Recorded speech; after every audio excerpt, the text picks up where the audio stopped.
자, 214페이지 오늘 나갈 사람의 유전 페이지 214페이지 사람의 유전 내용을 일단 어떤 내용을 포함하고 있는지를 수박 겉핥기처럼 살펴보도록 합시다. 일단 사람의 유전 내용은 뭐예요? 사람의 각각 가지고 있는 여러 가지 형질들이 어떻게 유전되느냐, 그리고 그 유전되는 현상을 어떻게 어떤 방법을 통해서 알아내느냐, 이런 거예요. 첫 번째 들어가는 내용은 중학교 3학년 때 배운 적이 있죠. 기억이 어렴풋이 날 거예요. 생물은 사람뿐만이 아니라 지구상의 생물들은 우리가 생식에는 크게 무슨 생식이 있어? 유성생식과 무성생식. 그치. 유성생식이 있고 무성생식이 있단 말이야. 아시죠? 네. 유성생식의 뜻은요, 생식세포의 결합에 의해서 번식하는 걸 유성생식이라고 해요. 생식세포라 그러면 동물인 경우에는 정자, 난자의 결합, 식물인 경우에는 꽃가루와 미씨의 결합, 이런 것들을 생식세포의 결합이라고 얘기를 합니다. 그거에 의해서 새로운 개체가 탄생되는 걸 유성생식이라고 얘기해요.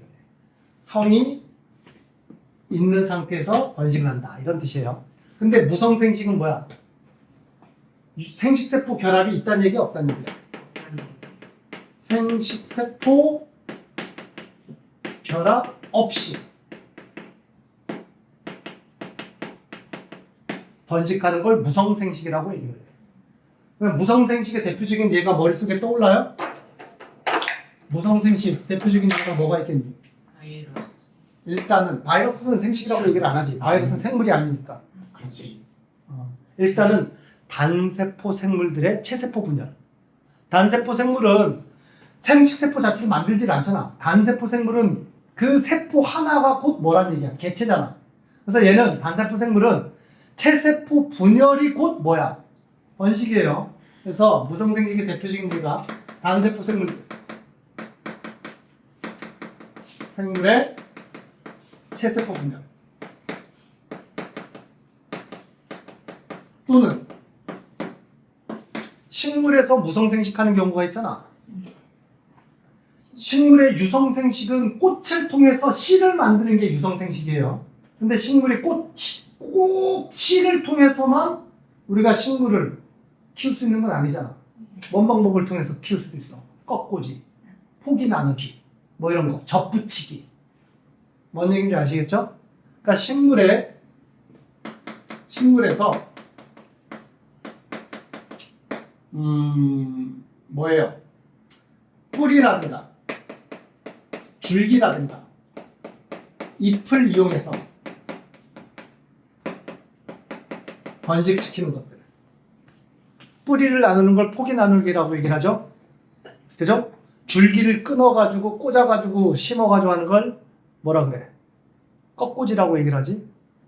줄기에다가 또 다른 줄기를 붙여가지고 키우는 걸 접붙이기라고 얘기를 하죠. 뭐 이런 것들. 이런 것들은 무성생식이야. 그래서 일단 유성생식, 무성생식이 있는데, 무성생식은 굳이 쓴 이유는 뭐예요? 무성생식은 부모 세대의 모세포에 가지고 있던 유전 형질과 무성생식을 통해서 만들어진 자세포, 딸세포라고 하자. 딸세포가 갖고 있는 형질이 어때요? 100% 동일해. 무성생식은 유전적 다양성이 있다, 없다? 없어. 100% 동일하다고. 복제 수준이야, 복제. 그냥 컨트롤 C, 컨트롤 V. 그지? 복사, 붙여넣기. 완전 복제. 거기에 비해서 유성생식은 생식세포가 결합을 해야 돼.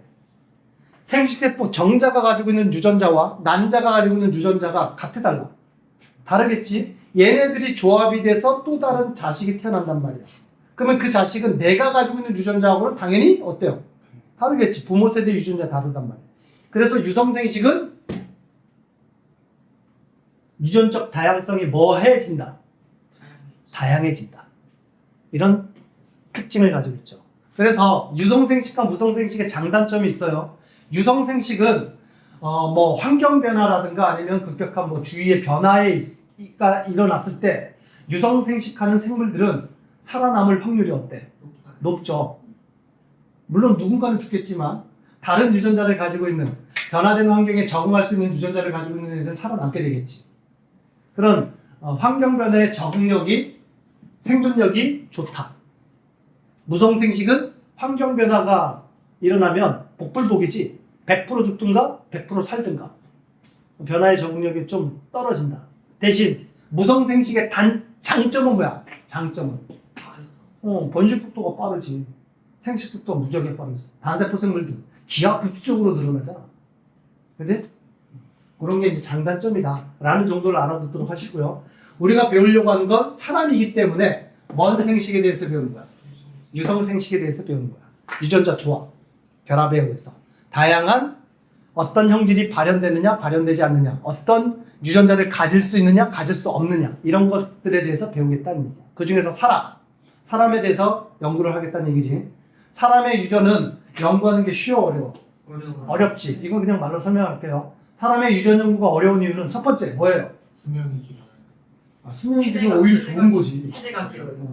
한 세대, 번식할 때까지 한 세대가 뭐하다? 길다. 자손 나올 때까지 30년 동안 기다려야 되잖아, 최소. 안 그래? 그래야지만 결과를 얻을 수가 있겠지. 자손 한 세대가 길다. 또 원하는 대로 교배 없이 인위적인 교배를 하기가 어렵다. 불가능하다. 그럼 예를 들어서 실험에 참가하기 위해서 내 실험의 결과를 얻기 위해서 야, 너네 둘 결혼해서 애 낳아봐. 이럴 수 없잖아. 그지? 애 낳았어? 그러면 또 상대를 바꿔서 쟤하고 또 결혼해서 애 낳아봐. 야, 이거 법적으로 큰 문제야. 이럴 수 없다고. 인위적인 교배 불가. 또 유전적 다양성 이런 거. 유전적 다양성이 굉장히 많다. 그것도 있고 또 우리가 결과를 얻었을 때 내가 세웠던 가설의 그 결과가 맞는지 틀린지 들어맞으려면 그걸 이제 판단을 하려면 그 결과값이 데이터가 어때야 돼? 많아야 되겠지. 쉽게 해서 자손의 수가 어때야 돼? 많아야 돼. 한 번에 낳는 자손의 수가 많아야 돼. 근데 사람 결혼해서 애 낳으면 애 낳을 때 한 번 낳을 때마다 보통 몇 명 낳아? 한 명씩 낳지. 많이 낳아야 쌍둥이, 더 많이 낳아야 새쌍둥이, 더 많이 낳아야지 극히 드문 내 쌍둥이 막 이렇게 나오지. 그지? 자손의 수가 많지가 않아. 근데 식물 같은 경우에는 식물은 자손이라고 할 수 있는 그 씨앗, 식물의 씨앗 한 번에 얻을 수 있는 씨앗의 숫자가 적게는 수천 개, 많게는 수만 개를 얻을 수가 있겠지. 얻을 수 있는 한 방의 데이터가 많단 말이야. 데이터가 많을수록 통계를 내서 규칙을 찾아내는 게 쉬워지게 됩니다. 그리고 정확도도 높아지게 됩니다. 그래서 사람의 유전 연구가 어려운 이유는요. 자손의 수가 적고 한 세대가 길고 인위적인 교배가 불가능하다. 그리고 유전적인 그 형질 자체가 매우 다양하다. 이런 것들이 사람 유전 연구가 어렵다는 뜻이야. 그럼에도 불구하고 우리는 연구를 계속 해왔다는 얘기고요.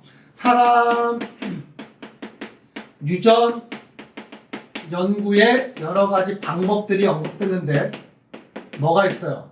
일단 가계도 조사라는 연구 방법이 있지.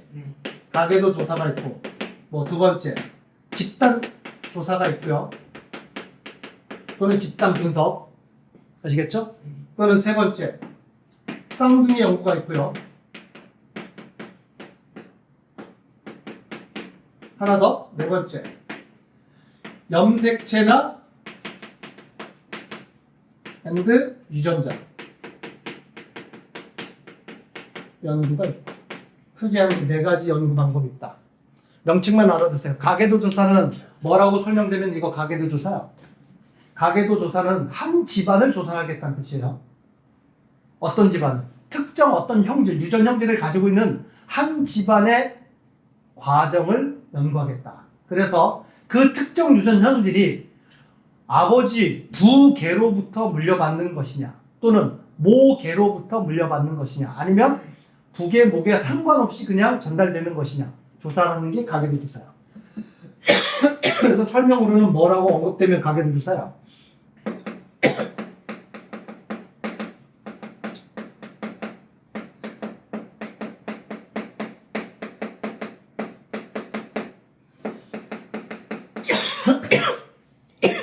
무슨 얘기인지 아시겠죠?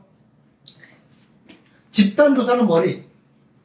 특정 집단을 조사를 하겠다는 얘기야. 얘는 한 가게가 아니라 경기도민이면 경기도민, 한민족, 대한민국이면 한민족이면 한민족, 아시아인이면 아시아인, 황인종이면 황인종, 이렇게 거대한 집단, 어떤 집단을 전체적으로 통계를 내는 거야.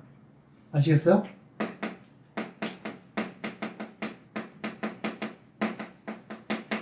통계를.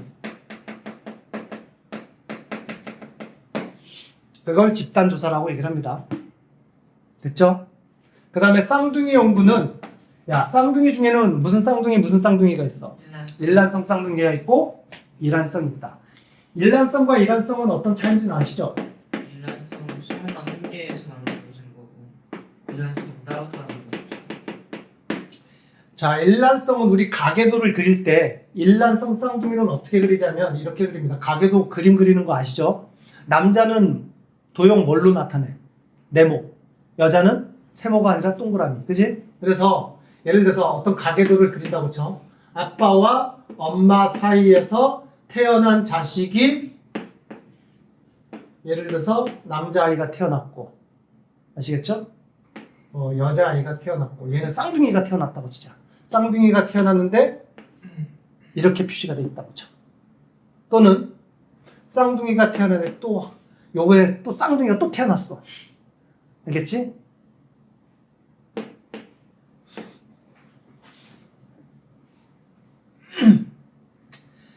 시작점 하나에서 갈라지는 게 일란성 쌍둥이를 나타낼까? 이란성을 나타낼까?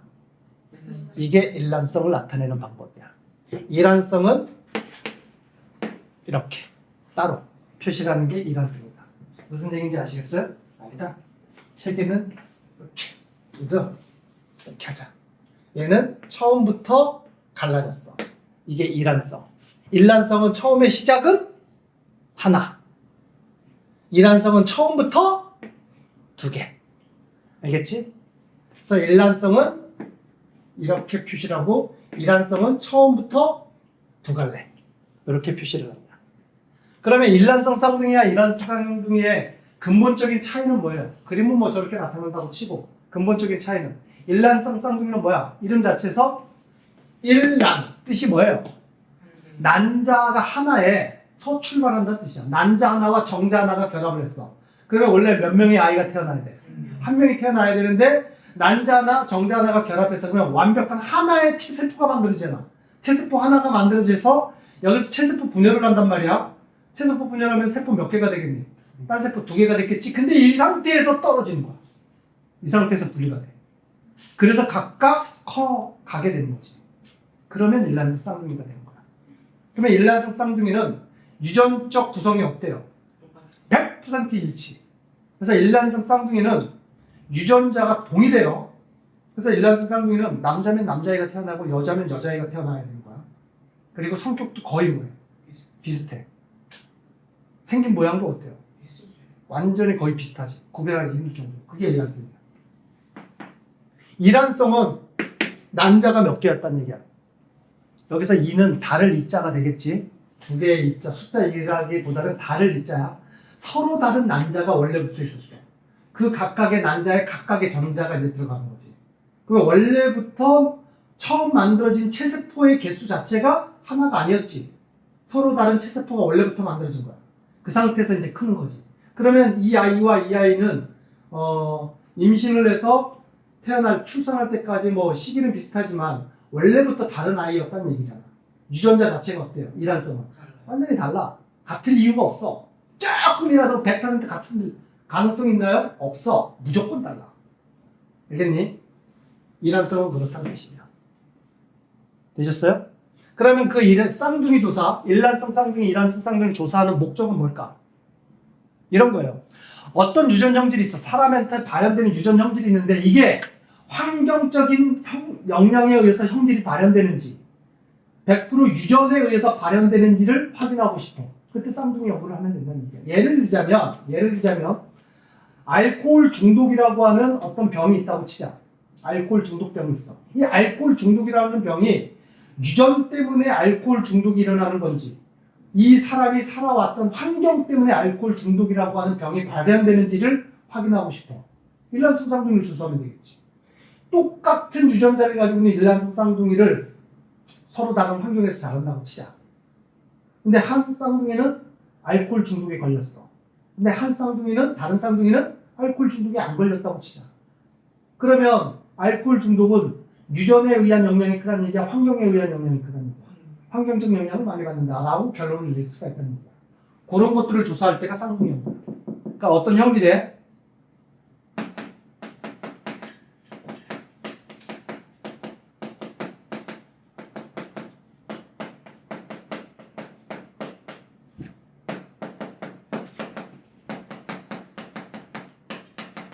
유전적 영향이 크냐 환경적 영향이 크냐를 확인하기 위해서 사용되는 방법이 쌍둥이 연구다라는 얘기야. 어려운 얘기 아니지? 끝으로 염색체 및 유전자 연구는 뭐예요? 이게 이제 현대 과학에서 이제 사용하는 주 얘기지. 그러니까 뭔 말이냐? 우리가 형질을 발현시키는 인자를 우리는 세 글자로 뭐라 그래? 유전자. 그걸 유전자라고 얘기를 하는 거야. 형질이라는 단어가 좀 어려운가? 형질? 생물이 가지고 있는 형태, 뭐 생김새 뿐만이 아니라 성격. 그러니까 생물이 가지고 있는 모든 것들을 다 형질이라고 얘기를 하는 거예요. 각각의 형질들을 발현시키는 걸 우리는 유전자라고 얘기를 한단 말이야. 아시겠죠? 근데 그 유전자가 과거에는 실체가, 그 유전자가 어디에 있는지 알았어, 몰랐어? 몰랐어. 유전자의 실체가 어디 있는지 모르니까 과학적으로 연구하는 것도 상당히 어렵겠지. 근데 우리는 이제 알아냈어. 유전자가 어디 있다는 걸 알아냈어. 모든 세포의 핵 속에 염색체의 유전자가 있다는 걸 알아냈단 말이야.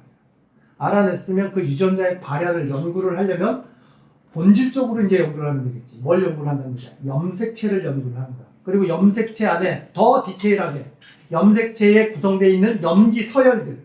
염기 서열이 결국은 유전자잖아. 아시겠어요? 그거를 연구를 하겠다는 얘기야. 염색체 자체 또는 염색체를 구성하고 있는 염기 서열들, 유전자를 구체적으로 연구를 하는 걸 염색체 또는 유전자 연구라고 얘기를 하는 거야. 알겠니? 이건 이제 현대적인 방법이지. 자, 이런 방법을 통해서 사람의 유전을 연구하겠다라는 얘기고요. 여기까지는 되셨어요? 네. 여기까지는 이제 할 얘기가 이제 뭐 그냥 읽으면 돼라는 얘기지. 우리는 이제 사람의 유전에 대해서 계산을 해야 되고 경우의 수를 따져야 되고요. 이 사람은 어떤 생식세포를 만드냐 이런 거 이제 해야 된단 말이야. 그러기 위해서 배경 지식이 깔려 있어야 돼요. 중3 때 배웠던 무슨 법칙? 멘델의 유전 법칙을 다시 한번 정리를 할 겁니다. 아시겠죠? 네.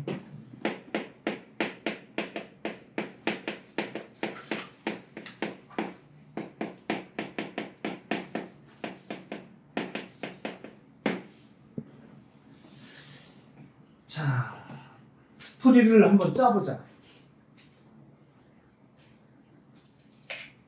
여러분들이 멘델이라고 저 시대의 멘델이라고 가정을 하고요.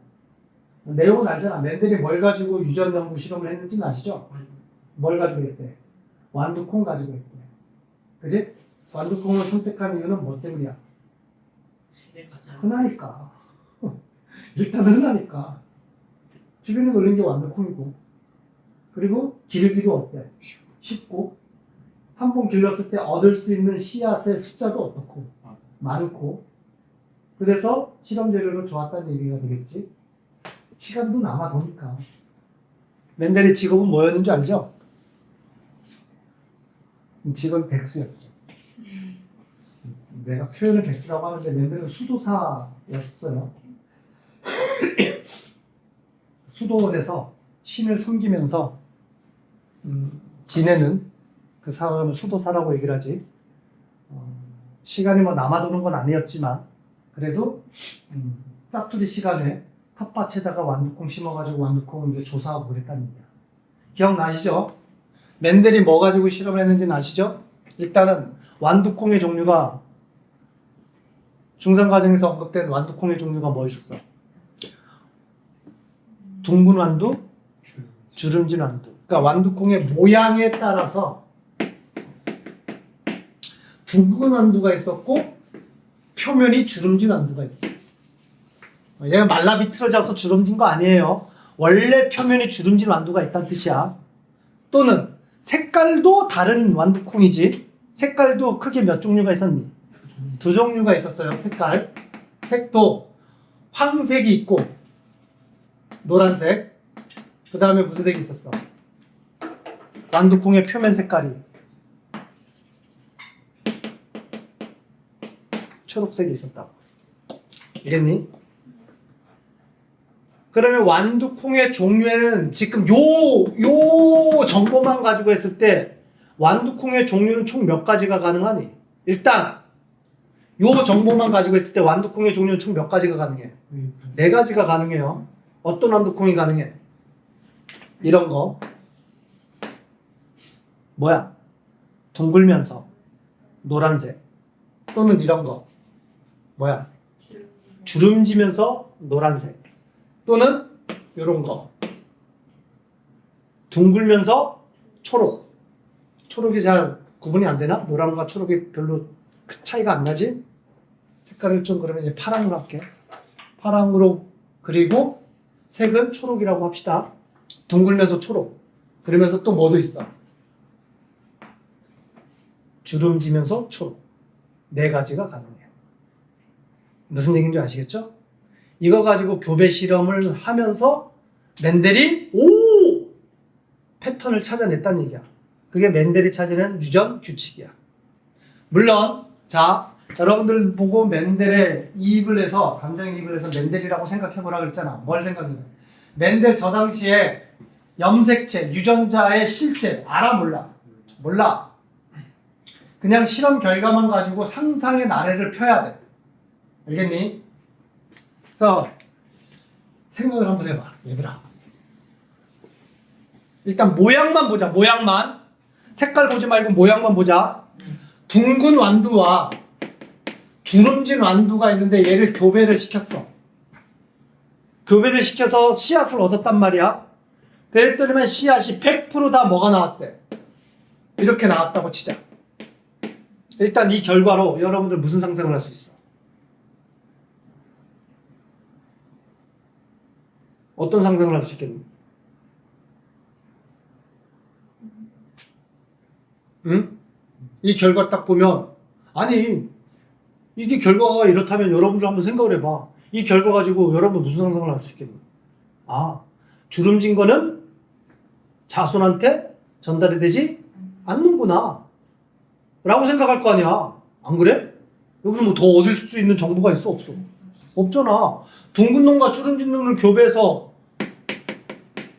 얻은 놈이 다 100% 둥근 놈이 나왔다고 쳐봐. 그러면 주름진 건 전달이 안 되는구나 라고 생각을 하겠지. 그러면서 모순이 생겨. 그러면 처음에 주름진 놈은 어떻게 만들어졌을까?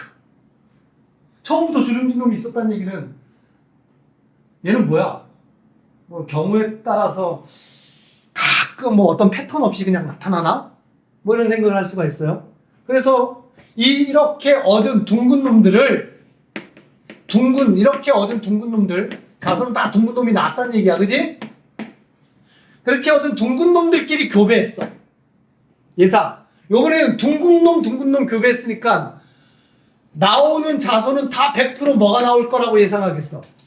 다 둥근 놈이 나올 거라고 예상하겠지. 요번에 둥근 놈 다 둥근 놈이 나오겠지. 그랬는데 결과는 달랐다는 얘기야. 누가 나왔어? 둥근 놈 나오고, 그지?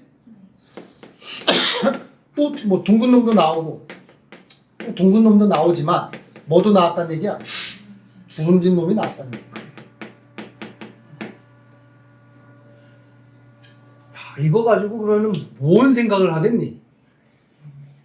여기서 이 패턴으로 멘델은 통찰력으로 멘델의 유전 규칙을 만들어낸 거 아니야.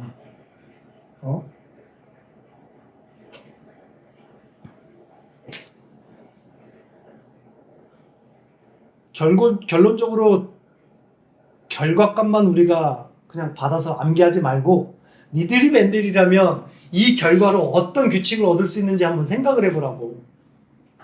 둥근 놈 주름진 놈 교배했다면 둥근 놈만 나왔어. 주름진 놈이 사라지네. 둥근 놈 교배시키면 당연히 둥근 놈이 나와야 되겠지. 근데 주름진 놈이 갑자기 또 튀어나와 버렸어. 여기까지 보자. 뭔 생각을 할 수 있어? 팩트는 팩트잖아. 여기서 그러면 뭐라고 얘기를 해야 돼? 주름진 형질이 이때 얘네들한테 있었다 없었다?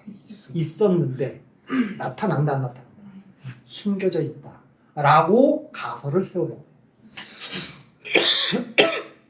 무슨 얘기인지 아시겠어요? 이해됐니? 그러면 이때 이 얘네들은 둥근 성질과 주름진 성질을 다 뭐하고 있었을 것이다. 가지고 있었는데 이거 둘 다 가지고 있었는데 겉으로는 뭐만 드러났다. 겉으로는 둥근 놈만 드러나. 그러면 맨델은 이게 맞다면 가설을 이렇게 세워야지. 둥근 성질과 주름진 성질을 동시에 가지고 있을 때 두 성질이 동시에 나오지는 못한다. 겉으로 드러나지 못하고 한 놈은 감춰져 있고 한 놈만 드러나게 되는 그러한 결론을 얻을 수가 있다. 이때 드러나는 성질을 우리는 뭐라 그런다? 우성. 감춰져 있는 놈을 뭐라 그런다? 열성이라고 하자라는 우열의 법칙을 언급을 하게 되는 거야. 우열의 법칙. 우열의 법칙의 뜻이야. 알겠니? 우열의 법칙의 뜻이 뭐야? 문장으로 정리를 하면 우열의 법칙의 뜻이 뭐니? 우성만 발현되는 게 우성이고 겉으로 드러나는 게 우성이고 감춰져 있는 게 열성 형질이다. 근데 열성 형질이 반드시 감춰져 있는 게 아니잖아. 드러날 때도 있잖아. 언제 드러나? 열성 형질만 가지고 있을 때는 드러나겠지. 그지? 자, 그래서 이게 우열의 법칙인데 문장으로 이렇게 정리하면 이해가 되겠니?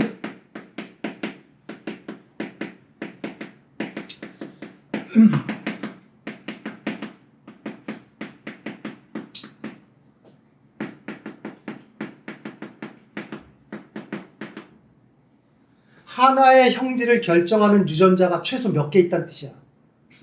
두 개가 있어야 된다는 얘기야.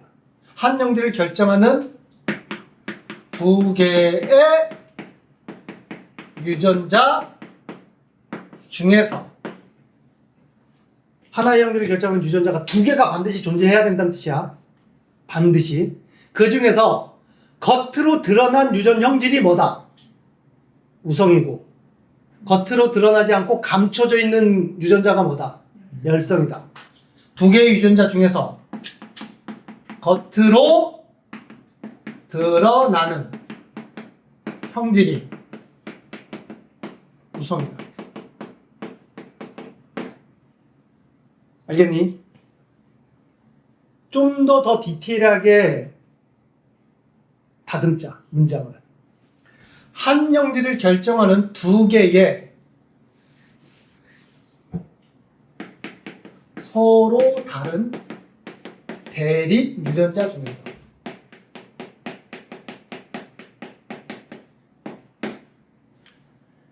대립 유전자의 개념이 여기서 이제 설명이 됩니다. 대립 유전자. 대립 유전자의 개념이 뭐예요?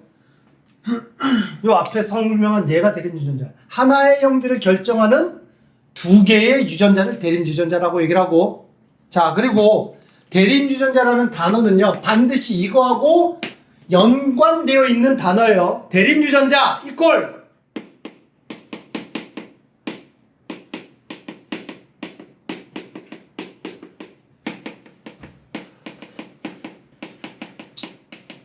부모로부터 각각 물려받은 유전자 쌍을 대립 유전자라고 얘기해. 근데 부모로부터 물려받은 그러면 염색체로는 이거 무슨 염색체의 개념이야? 상동 염색체의 개념이지. 그래서 대립 유전자는 상동 염색체 상의 같은 위치에 있는 하나의 형질을 결정하는 유전자의 관계를 대립유전자라고 얘기하는 거야. 이해되냐 안 되냐? 무슨 게 대립유전자인지 아시겠어요? 예를 들어서 봐봐. 우리 염색체 그림 그릴 때 염색체 이렇게 그림 그렸다고 치자. 얘와 얘가 모양 크기가 같은 염색체라고 쳐요. 그러면 이 둘의 염색체의 관계를 무슨 염색체라고 표현한다 그랬어? 이걸 상동 염색체 관계라고 얘기한다고 했잖아. 하나가 아빠한테 물려받은 거라면 하나는 엄마한테 물려받은 염색체 구성 관계를 상동 염색체라고 하는데 이 염색체 특정 위치에 유전자가 있단 말이야. 여기에 있는 어떤 유전자, 라지 A라는 유전자가 있다고 치자.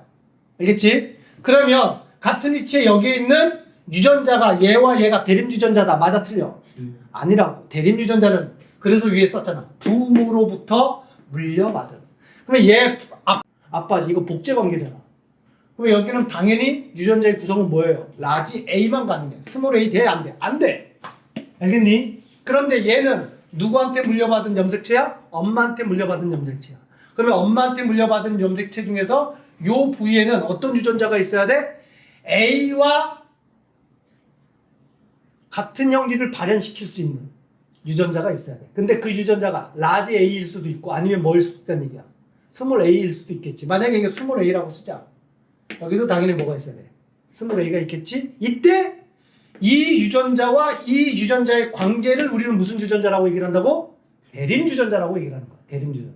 만약에 얘가 라지 A였다고 치자. 그래도 이 두 관계가 무슨 유전자 관계야? 대립 유전자 관계야. 상동 염색체상의 존재를 하기 때문에. 아시겠어요? 그러니까 대립 유전자라고 했을 때 반드시 그 유전자의 구성이 무조건 다르다. 아니에요. 지금처럼 같을 수도 있고 다를 수도 있는 거야. 근데 앞에 뭐라고 써? 결정하는 두 개의 서로 다른 유전자, 대립 유전자라고 썼고 만약에 라지, 지금 이 문장은 하나가 라지 A면 하나는 스몰 A로 이렇게 구성되어 있을 때 라스로 구성되어 있을 때 이거를 내가 다 가지고 있어. 라지 A와 스몰 A를 다 가지고 있어. 근데 내 겉으로 드러난 게 라지 A가 드러났다고 치자. 완두콩으로는 이 라지 A가 둥근 형질이라고 치고 스몰 A가 무슨 형질이라는 얘기야? 주름진 형질이라는 뜻이에요. 이런 완두콩이 있다고 치자. 둥근 유전자와 주름진 유전자를 동시에 가지고 있는 완두콩이 있다고 쳐! 왜 얘는 겉으로는 반은 둥글고 반은 주름진이야. 그게 아니란 얘기지. 겉으로 드러난 게 둥근 완두콩으로 드러났다면 얘가 대립 유전자 관계에서 얘가 무슨 성이다? 우성이고 감춰져 있는 얘가 열성이다 라고 얘기를 한 게 멘델이었다는 얘기야. 이 통찰력 대단하지 않냐? 멘델이 얘기를 한 게 이게 깜짝깜짝 놀래. 선생님 뭐 생물학자는 아니지만 멘델의 유전 법칙을 보면 멘델이 뭐 유전자를 보지도 못했잖아. 그냥 완두콩 실험만 가지고 벌써 뭘 얘기를 한 줄 알아? 하나의 형질을 결정짓는 유전자가 최소 몇 개 있어야 된다는 얘기야. 2개가 있어야 된다는 뜻이야. 일단은 알겠니? 대립 유전자를 가지고 있어야 된다는 뜻이야. 그 대립 유전자 구성이 같을 수도 있고 그 대립 유전자 구성이 서로 다를 수도 있다는 얘기야. 그걸 멘델이 얘기를 한 거야. 알겠어요? 그래서 이 대립 유전자 구성이 같을 때를 뭐라고 명명을 해? 대립 유전자 구성이 랄라로 같다든가 아니면 스스로 이렇게 유전자 구성이 같아. 이런 놈들을 우리 뭐라 그래? 순종. 그치? 이걸 순종이라고 하는 거야. 이걸 순종. 그래서 순종의 정의 내리면 순종. 대립 유전자 구성 동일 한 걸 순종이라고 얘기합니다. 가로 열고 동형접합 형질이 같은 놈으로 접합되어 있다. 가지고 있다. 이걸 순종이라고 얘기하는 거야. 동형접합. 알겠니? 그러면 대립 유전자 구성이 서로 다른 거 라지 A, 스몰 A로 가지고 있어. 그걸 뭐라 그래? 순종에 대응되는 개념 뭐예요? 잡종. 잡종이라고 얘기하는 거예요. 잡종.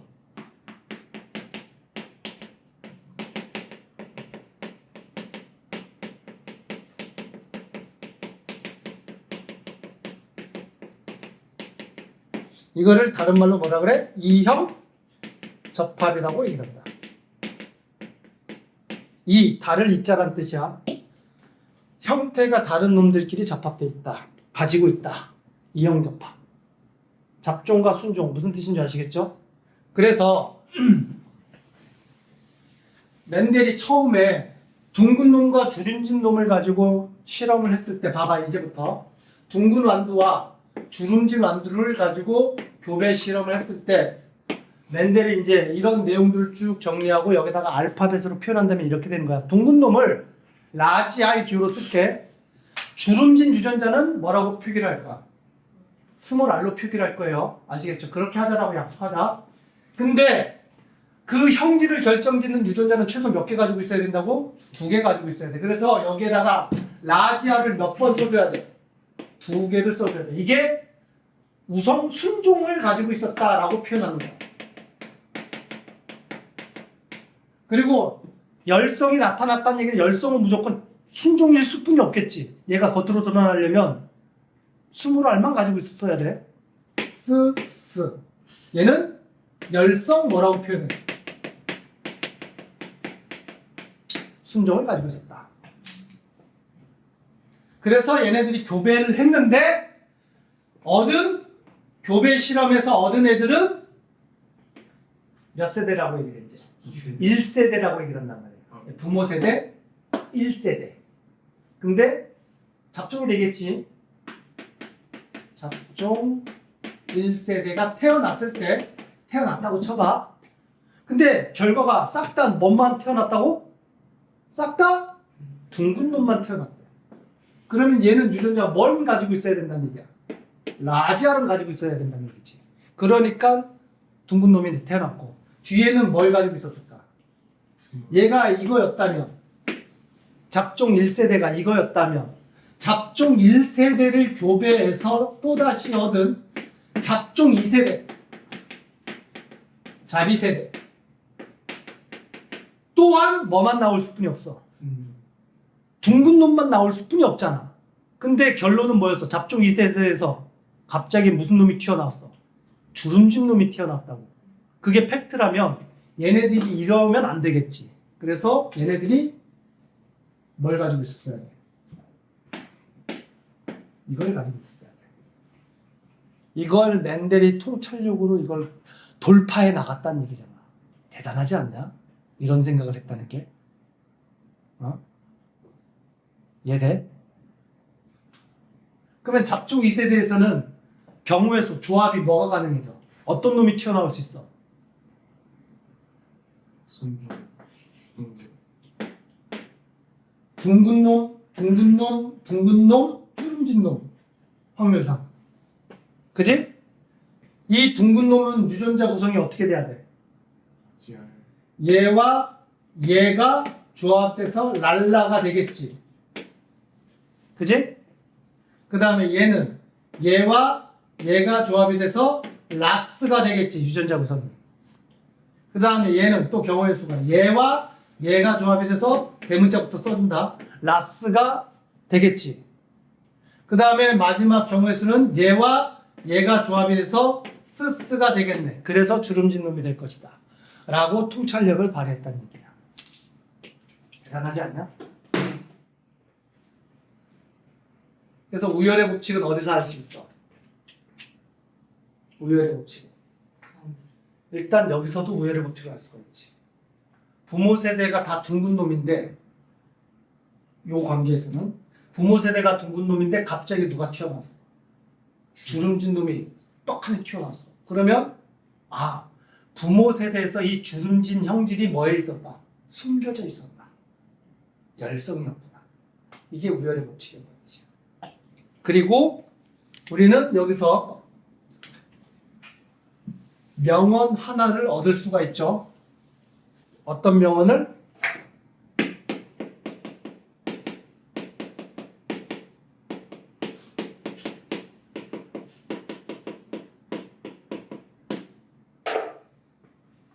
그지? 갑툭 튀는 열성이다. 갑자기 툭 튀어나온 놈은 열성이다. 뭔 얘기야? 예. 부모에서 주름진 놈이 있었어 없었어? 부모에서 없는데 자식에서 갑자기 부모가 갖고 있지 않는 형질이 겉으로 갑자기 툭 튀어나왔어. 자손세대에서. 그러면 그 갑자기 툭 튀어나온 그 형질이 숨겨져 있었던 열성이었다라는 게 밝혀지게 된다는 겁니다. 갑툭튀는 열성이다. 알겠니? 우리가 꼭 이게 아니라 색깔로도 얘들아 색깔로도 이렇게 얘기를 할 수도 있지. 노란색과 노란색의 과정에서 태어난 자식이 노란색 예를 들어서 파란색이 태어났다. 색깔로만 딱 보더라도 얘 다르잖아. 얘가 있었어 없었어? 없는데 태어났어? 갑툭튀 이 파란색이 뭐란 얘기야? 열성이란 얘기야. 그러면 노란색이 우성이었다는 얘기가 되겠지. 이런 거란 뜻이에요. 갑자기 튀어난 놈이 열성이다. 아시겠나요? 아니면 가계도에서 많이 언급되는 거 봐봐. 가계도에서 이런 거 많이 언급되지.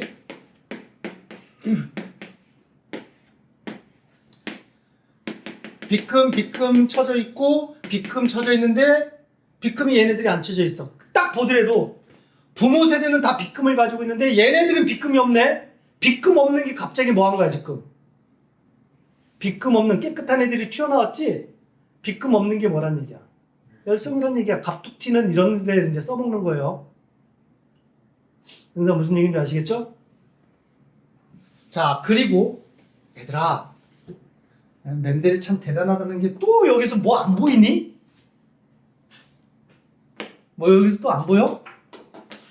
지금 설명하는 이 그림 내용에서 또 찾아낼 수 있는 뭔가가 안 보이니? 봐. 얘 왜 라스야? 하나씩 부가 가지고 있는 유전자를 다 줬어? 몇 개만 줬니?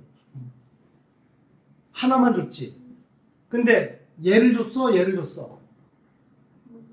그럼 얘를 줄 수도 있고 얘를 줄 수도 있는데 뭘 주도 뭘 줄 수뿐이 없는 거야. 라지알만 줄 수 있지. 얘도 스스를 다 줬어? 하나만 줬지. 얘 주든가 그건 경우에 운에 맡겨야 되는데 뭐 줘도 얘는 그냥 몇 종류만 줄 수 있어. 한 종류 20알만 줄 수 있어. 그래서 잡종 1세대는 무조건 유전자 구성이 뭐가 될 수 있어? 라스만 가능해. 자 여기서 그러면 요 관계에서만 하나씩만 줬니? 아니지. 잡종 2세대가 태어날 때 어떻게 태어나는지 보세요. 잡종 2세대가 태어날 때 요번에는 자밀세대가 부모 세대일 거 아니야. 잡종 2세대의 부모는 자밀세대일 거 아니겠니? 자밀세대가 가지고 있는 유전자 중에서 역시나 몇 개를 줘? 하나만 줘. 뭐 주든가 뭐 줄 수 있어. 요번에는 줄 수 있는 종류가 다르지. 얘 뭐 줄 수 있어? 라지알을 주든가 아니면 스몰알을 줄 수 있지. 얘도 뭘 줄 수 있어? 이렇게 줄 수 있지. 그래서 조합이 돼서 자손이 태어나지. 그러니까 여기서 또 한 가지의 스토리를 만들 수 있지. 내가 가지고 있는 유전자 하나의 형제를 결정되는 유전자는 반드시 몇 개를 가지고 있어야 돼? 최소 2개를 가지고 있어야 돼. 한 형제를 결정되는 유전자 2개를 가지고 있는데 내 자손한테는 2개를 다 줄 수가 없다. 몇 개만 준다. 하나만 준다. 그러면 하나만 주려면 봐봐. 내가 가지고 있는 이 2개의 유전자를 주기 전에 준비 과정을 해야 될 거 아니야. 나는 라스를 동시에 다 가지고 있어. 근데 자손한테 라지알을 주든가 스몰알을 주려면 준비 과정! 뭐가 필요해? 분리를 시켜야 되겠지. 얘를 분리해 놔야 되겠지. 분리해 놔서 라지알을 줄까 스몰알을 줄까 이렇게 돼야 되는 거 아니야. 내 몸 안에서 자손한테 유전시킬 때 준비 과정 뭐가 필요하다? 분리를 시켜야 된다. 무슨 법칙이야? 분리. 이게 분리의 법칙이야. 멘델의 유전 법칙 두 번째, 분리의 법칙. 이해되셨나요? 우열의 법칙 두 번째,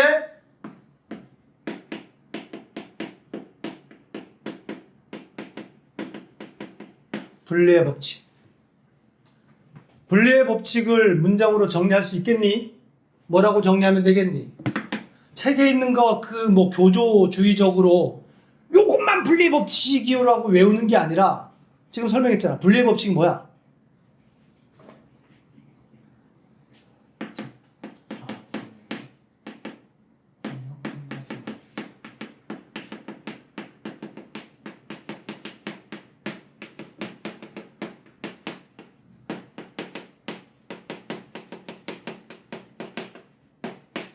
그지?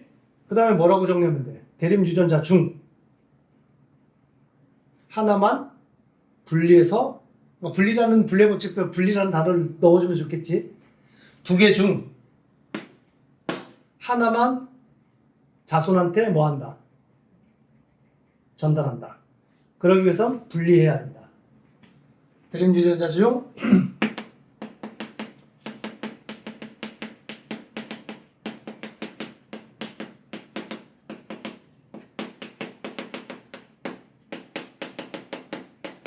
이게 분리의 법칙이지. 아시겠어요? 우리가 분리의 법칙 책에서 정리되어 있는 그걸 그대로 외우는 게 아니라 설명할 수 있으면 되잖아. 의미만 통하면 되고. 알겠어요? 사실 중학교 3학년 때 배웠던 분리의 법칙은 이렇게 정리를 안 했어요. 어떻게 정리했는지 기억나나? 분리의 법칙 중상 과정에서 분리의 법칙은 뭐라고 정리했냐면 이렇게 돼. 우성 순종과 우성 열성의 부모 세대에서 얻은 잡종 1세대를 다시 교배해서 얻은 잡종 2세대에서 겉으로 드러난 우성 형질과 겉으로 드러난 열성 형질이 3대 1로 나타나는 걸 분리의 법칙이다라고 중3 때는 배워. 그게 무슨 말이야? 3대 1로 나타나는 게 그게 분리의 법칙이야? 그게 아니라고. 결론적으로 3대 1이 되긴 하지만 분리의 법칙의 본질은 분리가 된다는 게 분리의 법칙이잖아. 그지? 대립 유전자를 두 개를 가지고 있는데 자손한테는 두 개 다 못 준다는 얘기잖아. 내 몸에서 분리를 시켜놔야 돼. 그래서 하나만 자손한테 전달할 수 있다. 그게 분리의 법칙이야. 그러면 분리의 법칙은 우리가 이 전 시간에 배웠던 세포 분열 중에서 뭔 세포 분열하고 관련돼 있어? 이게 무슨 세포 분열하고 관련돼 있는 거야? 체세포 분열하고 감수 분열 두 종류뿐이 안 배웠잖아. 분열. 무슨 분열하고 관련돼 있어? 이게 감수 분열이잖아. 하나만 준다. 유전자 한 유전만 준다. 그 얘기는 뭐야? 내가 가지고 있는 염색체가 10개라고 쳐. 총 10개의 염색체를 가지고 있다고 쳐. 내 자손한테는 몇 개만 준다는 얘기야. 절반, 5개만 준다는 얘기잖아. 그걸 만들어내는 분열이 무슨 분열이었어? 감수 분열이었잖아. 얘가 뭐 분열과 연관돼 있다?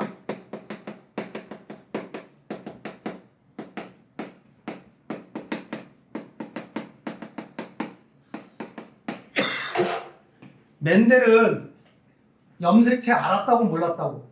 몰랐다고. 멘델 시대에는 생물이 세포로 이루어져 있다는 것조차도 몰랐어요. 세포설이 나오기도 전이야. 알겠니? 근데 멘델은 완두콩의 실험 결과를 가지고 먼 훗날에 일어날 감수 분열에 대해서 예언을 해버린 거잖아. 분리의 법칙이 결국은 감수 분열이 일어나야 된다는 뜻이야. 물론 멘델이 사용한 단어는 아니에요. 감수 분열이라는 얘기 자체를. 멘델은 세포가 있는지조차도 몰랐어요. 알겠어요? 단지 그냥 한 생명체가 다음 생명체한테 뭔가를 전달해 주는구나. 요것만 아는 거지 뭘 전달하는지는 몰랐단 말이지. 이게 분리의 법칙이다잉. 여기까지 됐니? 그리고 이 비율은 좀 알아둬. 봐. 이 비율 정리해놔. 뭐라고 정리해놔? 이 과정을 통해서, 그러니까 이 순서는 뭐니? 우성 순종과 우성 열성을 교배해서 얻은 잡종 1세대를 또다시 자가 교배해서 얻은 잡종 2세대일 때, 이 과정을 통해서 얻은 잡종 2세대일 때 정리하라고. 이 과정을 거쳐서 얻은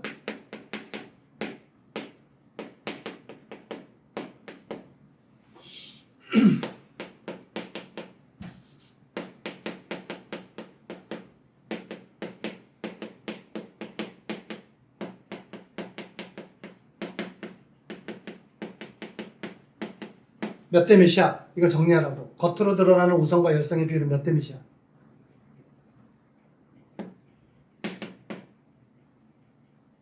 3대 1이고요. 또 하나. 자비 세대에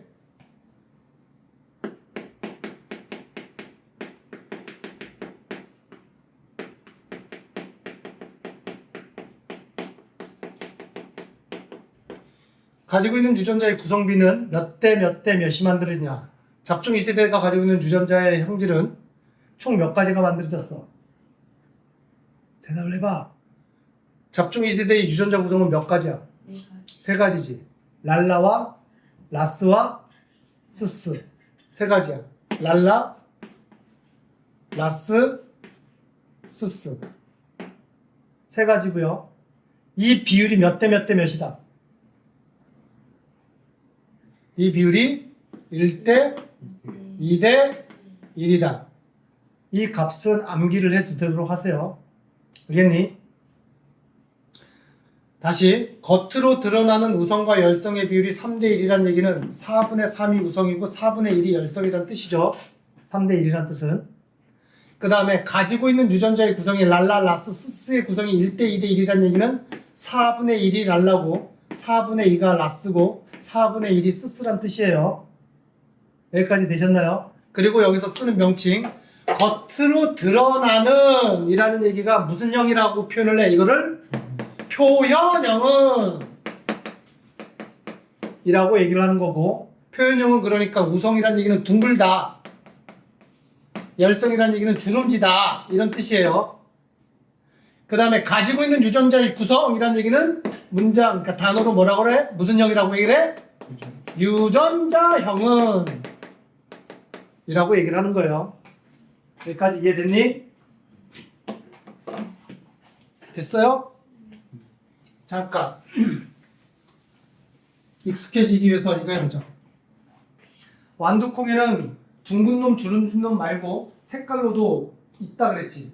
노란색과 초록색이 있다 그랬지. 일단 둘 중에 누가 우성이다 그랬니? 노란색이 우성이다 그랬어요. 그러면 색깔로 한번 해보자. 봐봐. 질문에 대한 답을 바로 대답을 해보세요. 노란색 완두콩과 초록색 완두콩 순종을 교배해서 잡 1세대를 얻고요. 잡종 1세대를 얻었어. 그 잡종 1세대를 자가 교배했다는 얘기는 동일한 유전자를 가지고 있는 잡종 1세대끼리 또 교배를 시켰다는 뜻이에요. 그래서 얻은 잡종 2세대가 있다고 치자. 질문! 잡이 세대를 이렇게 얻었을 때 잡이 세대에 노란색 완두콩과 초록색 완두콩의 비율은 몇 대 몇이란 얘기야? 노란색이 초록색이 얘가 왜냐면 얘가 우성입니다. 얘가 우성인지는 여기서 표현돼야 돼. 이렇게 얻은 노란색 자벨세대는 다 노란색이 얻어졌다. 그 얘기는 노란색이 우성이었다는 뜻이에요. 그래서 노란색과 초록색의 비율은 몇 대 몇이니? 그러면 3대 1이 돼야 되는 거야. 알겠니? 이렇게 얻은 자비 세대에서 유전자 구성이 노초로 구성되어 있는 비율은 몇 분의 몇이야?